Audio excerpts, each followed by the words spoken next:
మాట్లాడాల్సి వచ్చింది అని ఒక్కసారి మనం ఆలోచించుకుంటే గనక అయ్యో అరే ఏంటి ఇంత ఫూలిష్గా బిహేవ్ చేశాను, అలా అని ఉండకూడదే, ఇలా అని ఉంటే బాగుండేది అని అనిపిస్తుంది.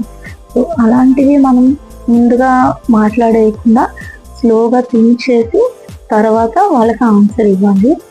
ఎదుటి వారిని ఎప్పుడు కోపంలో ఉన్నప్పుడు చులకనగా మాట్లాడేయడము, అలాంటప్పుడే వాళ్ళు చేసే చిన్న చిన్న మిస్టేక్స్ని పెద్దగా చూపించడము, ఇలా చేయడం వల్ల ఏంటంటే మన రిలేషన్షిప్స్కి ఇది ఒక కాజ్ అవుతుంది. అది ఇంకా రిలేషన్షిప్ డ్యామేజ్ చేయడానికి ఇది కూడా ఒక రీజన్స్ అవుతాయి.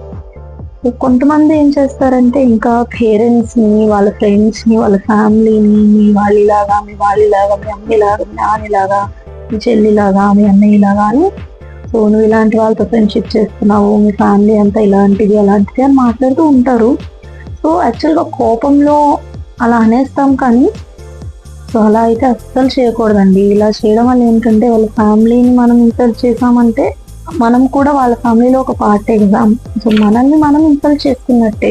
సో మన రిలేషన్షిప్ డ్యామేజ్ చేయడానికి మనమే ఇంకొక స్టెప్ తీసుకున్నట్టుగా అవుతుంది. సో మనం ఎప్పుడైనా కోపం వచ్చింది అంటే జస్ట్ సైలెంట్గా ఉండండి, ఎవరితో మాట్లాడకుండా జస్ట్ అలా ఉండి కోపం కంట్రోల్ అయ్యాక వాళ్ళకి ఎక్స్ప్లెయిన్ చేయండి. సో చిన్న చిన్న విషయాలను పెద్దగా చేసేసుకొని, చిన్న చిన్న విషయాల కోసం పెద్ద పెద్ద గొడవలు పెట్టేసుకొని వస్తాయండి. ఎవరైనా డిస్టర్బెన్సెస్ ఉంటారు, ఎవరైనా గొడవలు పడతారు. సో అవి ఏం చేయాలంటే మనం అప్పటికప్పుడే దాన్ని ఎక్స్ప్రెస్ చేసేయకుండా స్లోగా థింక్ చేసి ఇలా ఎందుకు అనాల్సి వచ్చింది, యాక్చువల్గా మనం ఇలా ఎందుకు మాట్లాడాల్సి వచ్చింది అని మనకు మనం 1-2 సార్లు ఆలోచించుకుని మాట్లాడుకుంటే ఏ రిలేషన్షిప్ అయినా కూడా చాలా హ్యాపీగా ఉంటుంది. సో ఇదైతే నేను చాలా మంది దగ్గర చూశానండి. నాకైతే ఇంకా నాది చిన్న ఎక్స్పీరియన్స్ అయి ఉండొచ్చు, నాకు తెలిసిన కొన్ని విషయాలే ఇవి. ఇంకా చాలా ఉంటాయి రిలేషన్షిప్ని ఎట్లా బిల్డ్ చేసుకోవాలి ఏంటి అని.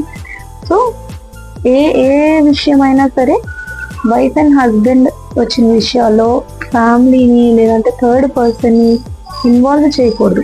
ఫస్ట్ ఆఫ్ ఆల్ ఎవరిని ఇన్వాల్వ్ చేయకుండా మన ప్రాబ్లమ్స్ని మనమే సార్ట్ అవుట్ చేసుకోవాలి.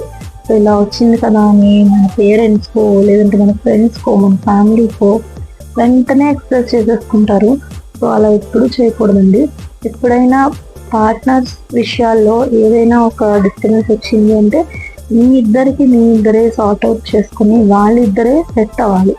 సో థర్డ్ పర్సన్ ఎప్పుడు థర్డ్ పర్సన్ గానే మిగిలిపోతారు. తర్వాత వాళ్ళిద్దరూ సెట్ అయినా కూడా ఈ థర్డ్ పర్సన్ ఒక నెగిటివ్ క్యారెక్టర్ లాగానే ఉండిపోతారు అనమాట. సో ప్రతి చిన్నదాన్ని